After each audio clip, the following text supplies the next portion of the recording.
kepada kita sehingga kita dapat hadir dalam pemberian bantuan langsung tunai, kesejahteraan rakyat dan program pemagangan lulusan perguruan tinggi.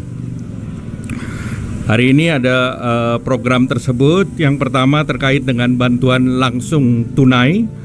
Ini Bapak Presiden minta menambahkan bantuan langsung tunai ini yang akan diberikan pada bulan Oktober, November dan Desember 2025 dan akan diterima oleh 35.046.783 keluarga penerima manfaat, dan ini lebih tinggi dari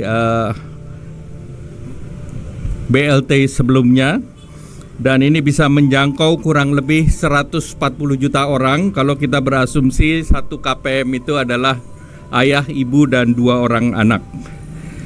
Dan ini usaha, industri, dan BUMN termasuk lembaga pemerintah dan Bank Indonesia. Program ini untuk mendorong penciptaan lapangan kerja produktif di berbagai sektor. Peserta magang ini gelombang pertama sebanyak 20.000 orang, dan ini sudah dibuka dan mulai bekerja tanggal 20 Oktober ini.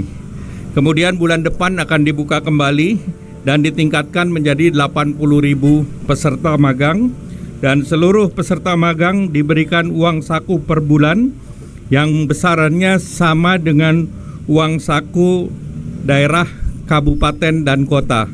Dan di samping itu juga mendapat iuran untuk jaminan kehilangan kerja dan JKM, dan itu tidak memotong uang saku yang diberikan oleh pemerintah. Nah, program ini bulan batch kedua yang 80.000 itu akan dibuka di bulan November. Per hari ini jumlah perusahaan yang mendaftarkan dan mencari menyiapkan posisi kerja ada 1.666 perusahaan. Posisi yang ditawarkan adalah 26.181 lowongan, dan jumlah pelamarnya adalah